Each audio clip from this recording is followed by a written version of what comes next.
오늘 본문 시편 44편 9절부터 26절을 저와 여러분이 번갈아 가면서 교독하시겠습니다. 그러나 이제는 주께서 우리를 버려 욕을 당하게 하시고 우리 군대와 함께 나아가지 아니하시나이다. 주께서 우리를 대적에게 돌아오게 하시니 우리를 주께서 우리를 잡아먹힐 양처럼 그들에게 넘겨주시고 여러 민족 중에 우리를 흩으셨나이다. 주께서 주의 백성을 헐값으로 하시며 저희를 헐값으로 하셨나이다. 주께서 우리로 하여금 이웃에게 욕을 당하게 하시니 그들이 우리를 둘러싸고 조소하고 조롱하나이다. 주께서 우리를 백성 중에 하게 하시며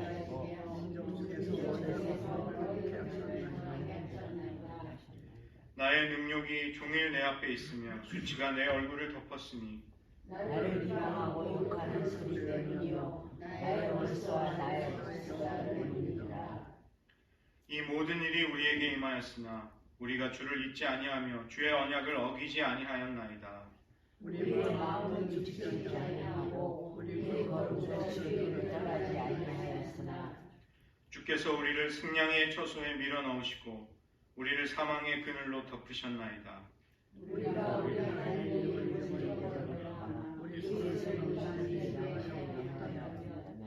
하나님이 이를 알아내지 아니하셨으리이까 무릇 주는 마음의 비밀을 아시나이다.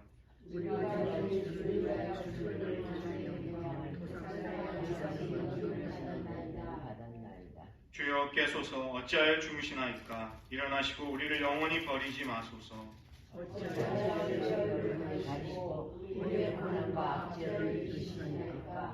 우리 영혼은 침토 속에 파묻히고 우리 몸은 땅에 붙었나이다. 일어나 우리를 도우소서. 주의 인자하심으로 말미암아 우리를 구원하소서. 기도하시겠습니다. 하나님 아버지, 고라자손의 마스기를, 고라자손의 찬양을 저희들도 함께 부르며 우리의 처지가 어떠하든지 가장 깊은 고통과 아픔의 그 심연 속에서도 하나님 버리기를 결코 용납지 않으며 하나님을 사랑하며 따를 수 있는 주의 백성 삼아주시고 그 은혜로 우리들의 평생이 어떠한 가운데 있든지 주님만을 사랑하며 신뢰할 수 있게 하여 주시옵소서. 모든 말씀 예수님의 이름으로 기도드립니다. 오늘은 성령 강림 주일입니다. 그리고 다음 주일은 삼위일체 주일을 맞이하게 되는데 이런 절기들은 사실은 부활절이나 성탄절만큼 우리의 주목을 받지는 않고 대개는 조용히 지나가는 절기들입니다. 그러나 교회에 성령을 부어주신 오늘 이 성령 강림 주일은 마치 교회가 생일을 맞이하는 것과 똑같습니다. 그래서 말할 수 없이 소중하고 중요한 의미를 가지게 되죠.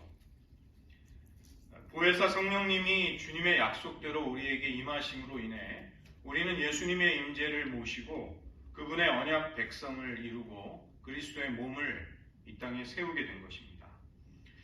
이 오순절에 왜 성령이 부어졌는가? 거기에는 구약에서부터 배경을 가지고 있습니다.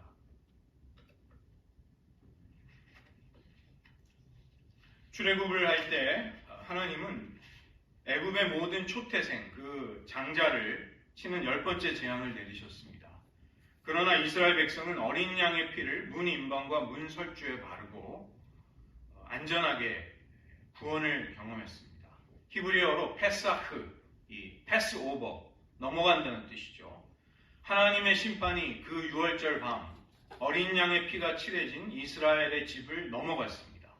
그래서 이스라엘은 구원을 경험할 수 있었던 것이죠.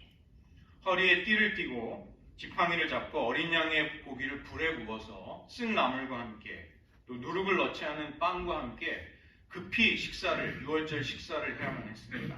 그리고 그들은 그 밤에 바로 출애굽의 여정을 떠나기 시작한 것입니다.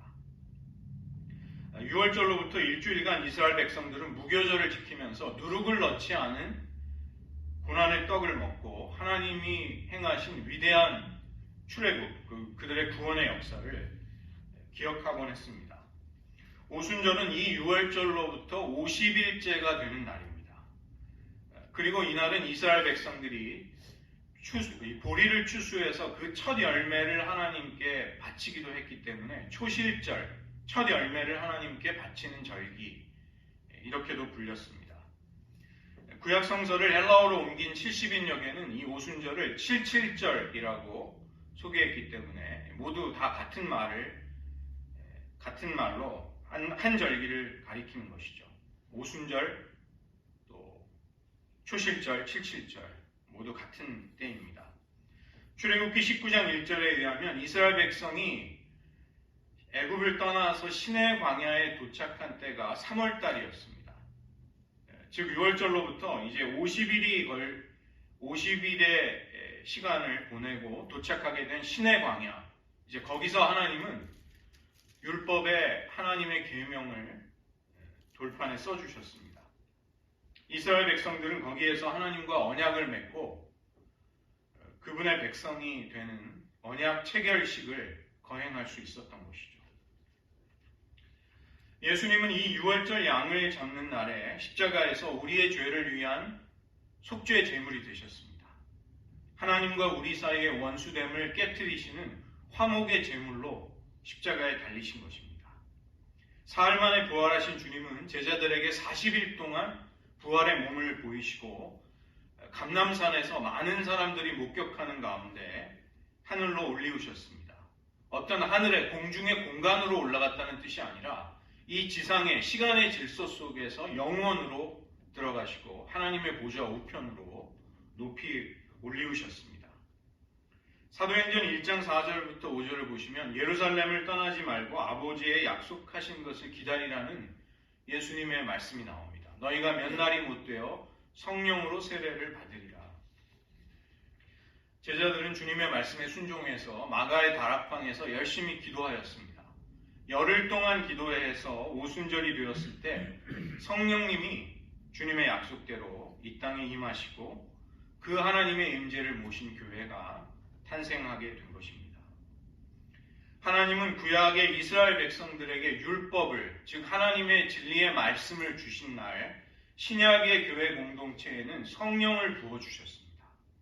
하나님의 말씀과 성령이 같은 날 우리에게 부어지고 임한 것입니다. 이처럼 성령님과 진리의 말씀은 함께 역사하십니다. 우리는 하나님의 말씀을 살아 역사하도록 만드시는 그 성령님의 능력과 임재를 힘입어서 하나님을 사랑하고 섬기며 따를 수 있게 되었습니다. 오순절이 구약시대의 첫 열매를 하나님께 바치는 날이었듯이 이제 이 땅 가운데 성령의 강림으로 이루어진 첫 교회가 하나님께 바쳐지는 거룩하고 또 경축하는 날, 이 날이 바로 오순절의 의미입니다. 남종과 여종에게 그리고 젊은이와 늙은이에게 아낌없이 부어지는 성령의 역사를 통해 유대인과 이방인을 포함한 모든 민족 가운데 하나님의 백성들이 구원을 받고 하나님의 자녀가 되기 시작한 것이죠. 성령 강림절과 삼위일체주의를 이제 이어서 연속해서 맞이하게 된 이때 저는 질문을 한 가지 드리고 싶습니다. 여러분의 하나님에 대한 체험과 인식, 이해, 이런 것들은 하나님의 말씀의 진리라는 큰 울타리에서 그 공통점을 가지고 있습니다. 그러나 우리들 한 사람 한 사람의 생애를 인도해 오신 하나님의 역사가 다채롭기 때문에 우리의 하나님 체험은, 하나님에 대한 이해는 또 서로 다른 다양함을 가지게 되는 것이죠. 여러분은 어떤 하나님을 만나오셨습니까? 그리고 여러분의 그 신앙을 지금 어떻게 성숙시키고 확장시키고 그 깊이를 더해가고 계십니까? 하나님을 바라보는, 크게 볼 때 두 가지의 관점이 있습니다. 우리가 하나님을 향해 어떤 인식과 어떤 관점을 가지고 있는가, 그리고 우리가 믿고 따르는 하나님과 어떤 관계를 맺게 되는가, 이것이 우리의 신앙에서는 아주 근본적인 문제가 되죠. 우리의 하나님관, 신관이라고 하죠. 신관, 하나님을 어떻게 바라보는가의 이 관점, 그리고 그에 따르는 체험이 우리의 신앙의 모든 것을 다 좌우하게 된다는 것입니다. 내가 하나님을 어떻게 이해하며 그분으로부터 받기를 기대하는 은혜의 소원, 이 은혜의 성격도 그 때문에 달라지는 것이죠. 물론 여러 가지 하나님을 바라보고 따르고 의지하는 수많은 관점들이 있습니다. 그런데 크게 보면 제가 오늘 소개해드리고 싶은 것은 두 가지의 관점입니다. 바로 긍정의 길과 부정의 길인 것이죠. via positiva, via negativa. 이 긍정의 신학이라는 것은, 긍정의 길이라는 것은 하나님은 이런 분이시다. 하나님은 우리에게 어떤 은혜를 베푸시고 어떤 능력을 행하시는 분인지를 통해 그분을 추구하고 이해하고 사랑하는 것입니다. 예를 들면 하나님은 사랑의 하나님이시고 우리에게 능력을 베푸시고 풍성한 자비와 많은 은사를 주시는 분이시다. 이렇게 그 하나님을 이해하고 진술하는 것입니다. 부정의 신학이라는 것은 하나님은 어떤 분이 아니시다. 이렇게밖에 하나님을 진술하지 못하는 것이죠. 왜냐하면 하나님은 무한하시고 한계가 없는 분이시기 때문에 우리의 이성과 우리의 언어로는 그 하나님을, 그 광대하신 하나님을 다 담아내거나 표현할 수가 없게 됩니다. 적어도 하나님은 이런 분은 아니시다. 이렇게밖에는 진술하지 못하는 것이죠. 초월적인 그 광대하신 하나님을 피조물인 우리가 어떻게 다 이해하고 다 포용할 수 있겠습니까? 이 한국 교회가 성령을 이해하고 성령을 체험하는 데 있어서 가장 많은 영향을 끼친 교단은 아마도 오순절 교단일 것입니다. 그러나 오순절식의 성령 이해 그리고 성령 체험이라는 것은 성령의 역사를 우리가 체험하고 참여하는 수많은 하나님의 은혜 중에, 믿음의 길 중에 단지 하나일 뿐입니다. 게다가 우리는 나이가 들고 경험이 쌓일수록 새로운 것을 경험하고자 하는 열린 태도나 수용성, 또 유연한 마음, 이러한 것을 가지기가 좀 힘들어집니다. 그러나 우리가 완고한 마음을 조금이라도 내려놓고 그 광대하신 하나님, 그분의 놀랍고 다채로운 성품과 은혜를 사모하면서 그분을 알고자 할 때 우리는 더 놀라운 신앙의 세계로 나아갈 수 있게 됩니다. 한국교회는 선교사님들의 복음 전도를 통해 서구 기독교를 빠르게 받아들였습니다. 그러나 지금 정말 우려스러울 정도로 서구와 유럽의 교회들이 수백 년에 걸쳐서 성장하다가 침체기를 맞이했던 그 사이클을 우리는 불과 수십 년에 압축해서 이렇게 지금 경험을 하고 있는 것이죠. 팬데믹을 겪으면서 그 어려움 속에서 우리는 우리의 신앙의 밑바닥과 한계를 어쩌면 본 것입니다.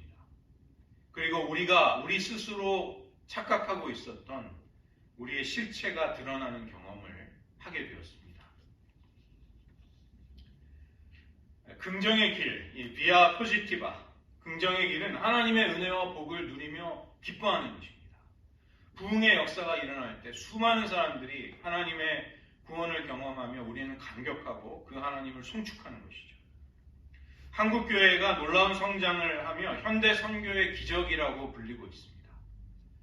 이민교회 역시도 주님을 섬기는 기쁨을 누려왔습니다. 부흥하며 성장하는 그런 착실한 열매들도 많이 거둘 수 있었습니다. 그러나 현재 어떨까요? 그리고 앞으로는 교회가 어떤 전망을 맞이하게 될까요? 저는 다 알 수 없지만 우리가 이제 헤아려 몇 가지 확실할 거라고 예측을 할 수 있는 것들이 있죠. 얄팍한 번영신학, 하나님을 열심히 섬기고 잘 믿었더니 하나님이 주신 은혜와 복을 풍성하게 누리게 되었다는 그런 식의 신앙은 아마 가면 갈수록 설 자리가 좁아질 것입니다. 한국교회는 남과 북이 분단이 되어 있고 이데올로기로 무한 경쟁 그리고 무한 충돌을 하면서 살아왔던 한국 사회라는 그 현실 속에, 그 토양 속에 사실은 세워져 왔습니다. 그러다 보니까 사실은 흑백 논리가 굉장히 강합니다. 서로 다른 다양한 입장을 포용하는데 우리는 조금 부족한 부분이 있습니다. 이것 아니면 저것이지 이것과 저것을 동시에 취한다는 것, 이것에 우리는 익숙하지 않습니다. 그러나 이사야 선지자는 이러한 긍정의 길만을 선포하는 것이 아니라 부정의 길을 함께 이야기하고 있습니다. 수많은 구절들이 있는데 제가 몇 군데 인용하겠습니다. 이사야 45장 7절을 보시면 나는 빛도 짓고 어둠도 창조하며 나는 평안도 짓고 환란도 창조하나니 나는 여호와라. 이 모든 일들을 행하는 자니라. 하나님은 빛과 평안만이 아니라 어두움과 환란도 창조하는 분이라고 스스로를 밝히고 계십니다. 좋은 일들만이 아니라 우리가 고통스럽게 여기는 수많은 일들도 하나님의 신비스러운 창조와 섭리의 영역에 들어가 있습니다. 이사야 45장 15절도 보시면 구원자 이스라엘의 하나님이여 진실로 주는 스스로 숨어 계시는 하나님이시니이다. 하나님은 우리에게 하나님의 성품과 하나님의 영광을 드러내 보여주십니다. 우리를 향한 아름다운 계획과 은혜를 펼쳐 보여주시는 분이시죠. 그러나 그뿐만이 아니라는 것입니다. 때로 하나님은 스스로 숨어 계시는 하나님이십니다. 하나님이 침묵하십니다. 그분의 얼굴의 빛을 감추어 버리십니다. 우리가 기도해도 그 기도가 공허한 메아리처럼 무언가 하나님의 응답으로 돌아오지 않는 것처럼 느껴질 때가 있다는 것입니다. 독일의 신비주의자였던 마이스터 에크하르트라는 분이 있는데 그분이 이런 이야기를 했습니다. 마치 우리는 젖소를 대하는 것처럼 하나님을 대한다. 하나님을 섬긴다. 사람들은 젖소에게서 우유와 버터와 치즈 그리고 고기를 기대하죠. 그처럼 우리는 우리가 섬기는 하나님으로부터 당연히 우리가 원하는 것을 받을 것이라는 전제를 가지고 하나님을 믿는다는 것입니다. 교회가 왜 이런 거 저런 거를 내가 원하는 걸 왜 해주지 못합니까? 그냥 말만 하는 정도가 아니라 거칠게 항의를 하십니다.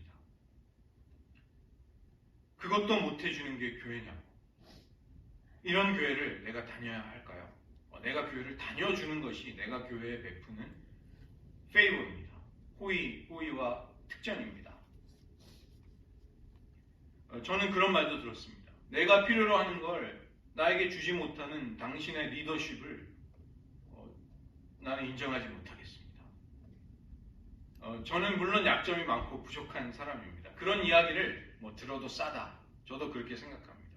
그러나 사실은 그 하나님에 대한 이해와 체험이 너무도 좁고 한정적이기 때문에 그런 말씀을 하시는 그 안타까운 분들을 볼 때 정말 교회를 왜 다니십니까? 하나님을 어떠한 분으로 알고 계십니까? 이렇게 되묻고 싶을 때도 있었습니다. 하나님은 그분이 하나님이시기에 경배와 찬양을 받으십니다. 그분의 이름이 우리가 어떠하든지 간에 존귀와 찬양을 받으시기에 홀로 합당하시기 때문에 그분을 경배하는 것입니다. 내가 힘들기 때문에 은혜가 되지 않는다고 해서 여기저기 걸신 들린 사람처럼 이 집 저 집을 구걸하러 다니는 거지처럼 교회를 순례하는 사람, 은사자들을 찾아다니는 사람, 여기저기 가서 예언을 받으려고 하고 안수를 받으려고 하는 사람들도 볼 수 있었습니다. 우리의 삶에는 빛과 어두움, 생명과 죽음, 풍성함과 메마름, 그리고 즐거움과 슬픔이 함께 있을 수밖에 없습니다. 그것들이 복잡하게 함께 얽혀 있는 것이 우리의 신앙생활이고 우리의 인생인 것이죠. 밤하늘에 은하수가 빛나는 것은 별들과 별들 사이에 어두움이 있기 때문입니다. 천체 물리학자들은 우주를 구성하고 있는 쿼크 같은 그런 암흑 물질을 활발하게 연구하고 있습니다. 양자 물리학도 이분법으로는 정의 내릴 수 없는 세상, 결정론적인 세계관으로는 들어오지 않는 세상을 탐구하는 것이죠. 뉴턴의 고전 물리학으로는 도저히 측량이 되지 않는 세상이 있다는 것입니다. 과학에서 완전한 객관성, 내가 완전히 객관적으로 무엇인가를 계산하고 측정할 수 있다는 것은 허구라는 것이 이미 상식이 되어버렸습니다. 그런데 왜 우리는 신앙을 굉장히 편향적으로 치우치게 추구할까요? 우리가 계산하고 예상하고 우리가 계획한 대로 조작할 수 있는 우주가 아니듯이 더구나 우리의 영적인 생활, 우리의 믿음 생활이라는 것은 우리가 계산하거나 우리가 조작할 수 있는 것이 아니죠. 그런데 우리는 나에게 익숙한 것에 머물려는 관성이 있습니다. 하나님의 광대하심과 영광스러움, 그분의 새로운 능력과 세계를 맛보려는데 우리는 발 한 발자국을 움직이는 것을 꺼려합니다. 세리가 가슴을 치면서 이 죄인을 불쌍히 여겨달라고 기도할 때 그 곁에는 바리새인이 내가 저 죄인과 같지 아니한 것을 감사한다고 그렇게 기도드리고 있었습니다. 나는 율법을 지키고 구제에 힘쓰고 정기적으로 금식 기도도 하고 있습니다. 그걸 하나님 앞에 자랑하였습니다. 그러나 세리는 피조물과 죄인된 한계를 하나님 앞에 인정하고 있습니다. 그 옆에 있는 바리새인은 하나님, 이런 저를 보시니 기쁘시죠? 이렇게 자기의 에고를 하나님 앞에 서슴지 않고 드러냅니다. 기도를 많이 하면 할수록 더 이상한 괴물 같은 신앙인이 될 수 있다는 것입니다. 금식을 할 때 우리는 겸손해지고 부드러운 마음을 되찾는 것이 이게 정상인데 금식을 하고 자기의 자의식과 에고를 더 부풀리는 분들이 있습니다. 자기 명함에다가 40일 금식 기도를 2번 했다고 명함에 받고 다니는 분이 있어요. 참 이상하죠. 정말로 대책이 없습니다. 우리는 부르짖고 방언으로 하나님을 간절히 찾아야 합니다. 그러나 때로 우리가 침묵 속에서 한번 기도를 해보시면 우리는 새로운 기도의 세계에 눈을 뜨게 됩니다. 우리의 모든 소리가 사실은 이미 침묵 속에서 나온다는 것을 깨닫게 됩니다. 기도는 무엇을 하나님으로부터 구하기 위해, 받기 위해서도 해야 하지만 기도 그 자체가 하나님과의 교제와 사귐이 된다는 것을 경험한다면 기도는 즐거운 일이 되죠. 기도하는 자리로 우리는 가고 싶어집니다. 많은 경우 우리는 우리가 만들어낸 이미지를 투영해서 그것으로 채색된 하나님을 바라보고 있습니다. 그런 경우가 많이 있는 것이죠. 하나님의 실체가 아니라 어쩌면 우리는 우리가 보고 싶은 하나님을 바라보고 묵상하고 있는 것입니다. 이 마이스터 에크하르트가 그런 기도도 했습니다. I pray God to rid me of God. 저에게서 하나님을 제거해 주십시오. 이런 기도를 했던 것이죠. 하나님 그분을 제거해달라는 것은 물론 아닙니다. 하나님에 대해서 왜곡된 관점을 나에게서 거두어 주십시오. 거기에서 비롯된 거짓된 이미지들을 나에게서 제거해 주십시오. 이런 기도를 하는 것이죠. 오늘 우리가 살펴본 고라 자손의 기도와 그가 하나님과 어떠한 관계를 맺고 있는가, 이것은 평면적이지 않습니다. 굉장히 다채로운 역동성을 가지고 변화를 맞이하고 있는 것이죠. 첫 번째 단락이 1절에서 8절에 나오고 있습니다. 과거에 하나님이 조상들에게 가나안 땅을 유업으로 주셨던 그 위대한 하나님의 역사를 고라 자손은 지금 회상하고 있습니다. 다른 민족들을 내쫓으시고 고달프게 하셨지만 우리를 그 땅에서 번성하게 하셨습니다. 우리는 우리의 힘과 용맹으로 우리의 칼로 그 땅을 차지한 것이 아니라 하나님의 오른손과 권능의 팔, 주님의 얼굴의 빛으로 우리는 모든 것을 얻게 되었습니다. 이것은 전형적인 비아 포지티바, 긍정의 길에서 우리가 경험하는 신앙 체험입니다. 하나님이 은혜를 주시고 승리하게 하시고 우리에게 영광스러운 기업을 얻어서 우리는 그것을 즐거워하며 누리고 있는 것이죠. 두 번째 단락은 9절부터 16절입니다. 9절에 보시면 그러나 주님이 우리를 버리셨다는 탄식과 고백이 터져나옵니다. 우리가 예전에 물리칠 수 있었던 그 대적들 앞에 우리가 비참하게 도망치고 있을 때 하나님은 우리의 군대와 함께 해주시지 않았습니다.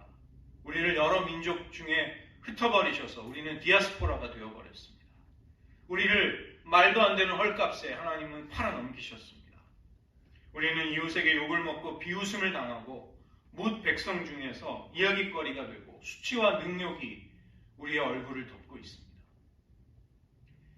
지금 고라자수는 비아 네가티바, 부정의 길에 들어선 것입니다. 웬일인지 하나님은 침묵하시며 빨리 돕지 않으십니다. 그분의 임재를 마치 거두신 것처럼 느껴지는 것이죠. 내가 그동안 알고 섬겨왔던 하나님이 아니라 너무도 낯선 하나님이 내 앞에 계시는 체험을 하는 것입니다. 나를 심지어는 대적하시는 하나님, 원수들 앞에 나를 조롱거리로 만드시는 하나님을 마주하고 있습니다. 하나님 왜입니까? 왜 이렇게 하십니까? 이런 탄식이 여기서 터져나옵니다. 세 번째 단락은 17절부터 22절입니다.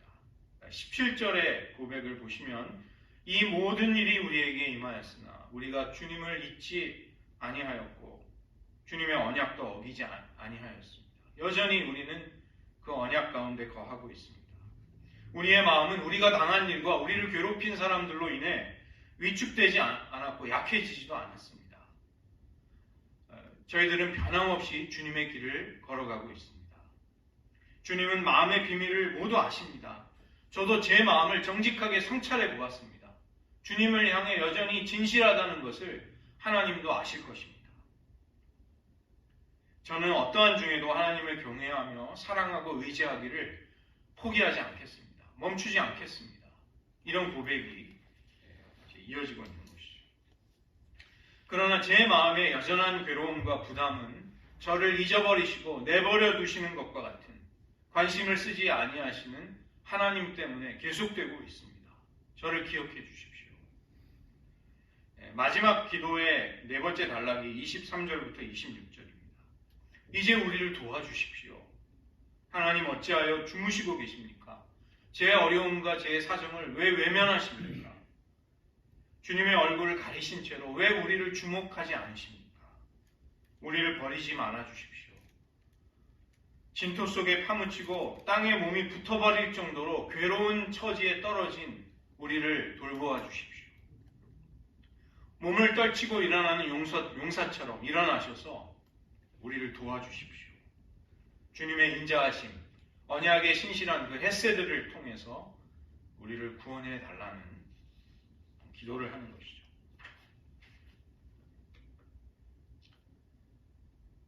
미국에서 예전에 그 군목이었던 패트릭 맥로린이라는 분이 그 유명한 문구를 자기가 올린 글에 인용을 하였습니다.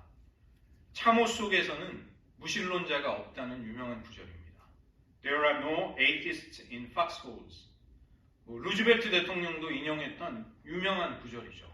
그런데 이제 무신론자들이 우리를 모욕하는 표현이다. 그래가지고 그 올라갔던 사이트에서 이분의 글이 내려지는 일이 있었습니다. 그러니까 또 이제 교계에서 또 항의하니까 이제 다시 그분의 글이 이제 복구가 된 것이죠. 지금 총알이 또 포탄이 빗발치는 참호 속에서 우리 신앙인들은 당연히 기도합니다. 그리고 믿지 않는 사람들도 간절히 하나님을 찾습니다. 죽지 않게 해달라고, 살려달라고, 구원해달라는 기도를 드리는 것이죠. 절박한 속에서 너무나도 다급하고 너무도 어려운 중에 이렇게 체면을 차리거나 멋있는 표현으로 고상하게 기도할 수 있는 사람은 없습니다. 너무도 절박하기 때문에 하나님께 부르짖고 하나님을 찾는 것이죠. 하나님의 구원을 간절히 바라는 것입니다. 이 긍정의 길과 부정의 길은 서로 상충되거나 모순된 것이 아닙니다. 어느 한쪽만을 추구할 수 있는 것도 아닙니다.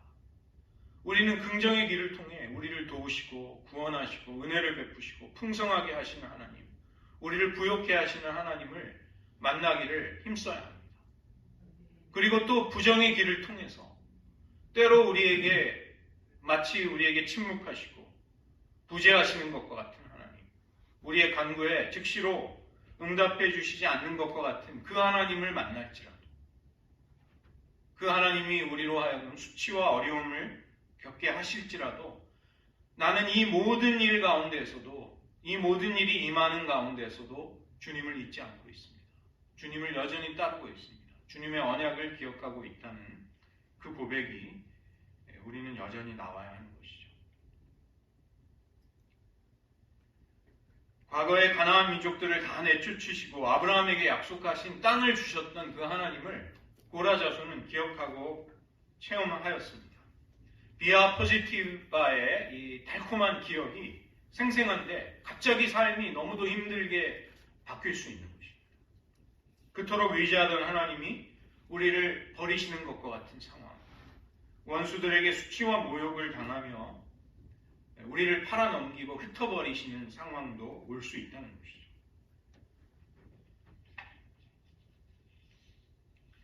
그러나 하나님을 향한 진정한 마음과 순종의 태도, 언약 안에 거하는 신실함을 버리지 않겠다고 고라 자손은 하나님을 향해 기도하며 찬양하고 있는 것입니다. 저희들 오늘 말씀을 의지하면서 한 가지만 기도하기를 원합니다. 우리의 처지가 어떠하든지 우리도 하나님을 사랑하며 섬기는 일을 멈추지 않겠다는 결단이 필요합니다. 사람의 양심과 마음을 감찰하시고 모든 비밀을 아시는 하나님, 저의 진심이 어떠함을 하나님 헤아려 주십시오. 저를 갑작스럽고 고통스러운 어려운 상황 가운데에서 건져 주십시오. 주님, 참호 속에서 무신론자가 있을 수가 없습니다. 제가 이토록 어려운 가운데 있는데 제가 어찌 하나님을 찾지 않겠습니까? 저는 하나님을 붙들고 있습니다. 하나님이 마치 침묵하시며 얼굴을 돌리고 계시는 것처럼 보이는 그런 상황에 맞닥뜨릴지라도 저는 주님 앞에 침묵하겠습니다. 제가 스스로 만들어낸 하나님에 대한 모든 거짓된 이미지들을 이 고통과 고난 속에서 다 떨쳐버리겠습니다. 제가 맞이하고 있는 고통과 아픔을 그대로 받아들이며 높아진 마음을 비우도록 하겠습니까? 그동안 하나님께 끊임없이 드렸던 질문들, 왜 저입니까? 왜 지금 이런 일이 일어났습니까? 이런 질문들 주님 내려놓겠습니다. 내가 정해놓았던 하나님에 대한 경계선과 판단과 기대들을 그것마저도 포기하겠습니다. 하나님의 처분에 우리의 손을 맡겨드리겠다는 기도 이 시간 드리기 원합니다. 주님, 제가 스스로 비우며 내려놓고 집착하던 것들을 포기할 수 없기 때문에 우리는 기도해야 합니다.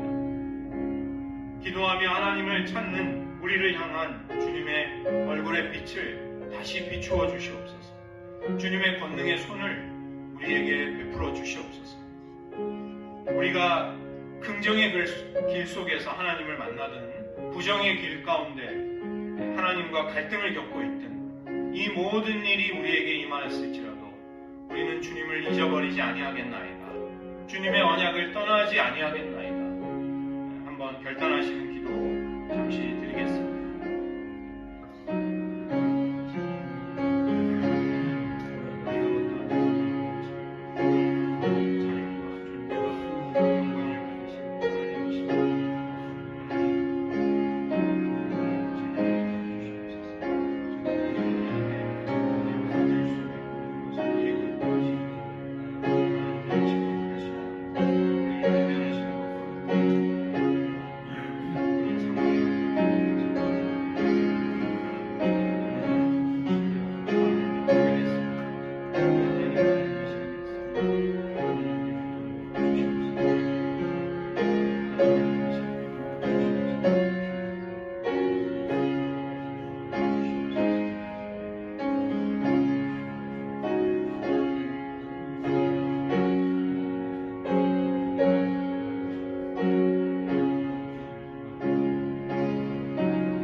기도하시겠습니다. 하나님 아버지, 우리가 성령님을 체험하고 하나님을 인식하며 이해하며 하나님과 관계를 맺는 것이 우리의 한계, 우리가 스스로 만들어낸 우리를 얽매이는 거짓된 이미지 속에서 제한받아 오고 있지는 않았는지요. 우리의 마음이 하나님을 향해 하나님의 그 광대하심에 계속해서 확장되고 고양되고 넓어져야 할 터인데 쪼그라지고 좁아진 마음 속에서 우리는 갈등하며 하나님이 보이지 않는다고 답답해하며 가슴을 치고 절망 속에 허우적거리지는 않았는지요. 하나님 우리를 불쌍히 여겨 주시옵소서. 우리가 긍정의 길을 걷든 부정의 길 가운데 낯선 하나님을 만나든지 간에 이 모든 일이 우리에게 임할지라도 하나님을 잊지 않겠다는, 하나님의 언약을 떠나지 않겠다는 고라자손의 그 결단, 그 기도와 찬양이 우리들에게도 있게 하여 주시옵소서. 우리의 처지가 어떠하든지 하나님은 우리의 예배와 경배와 찬양을 홀로 받으실 분임을 고백하며 그 하나님만을 따르고 섬기는 우리들의 신앙, 우리들의 믿음을 주장하여 주시옵소서. 모든 말씀 예수님의 이름으로 기도드립니다. 아멘.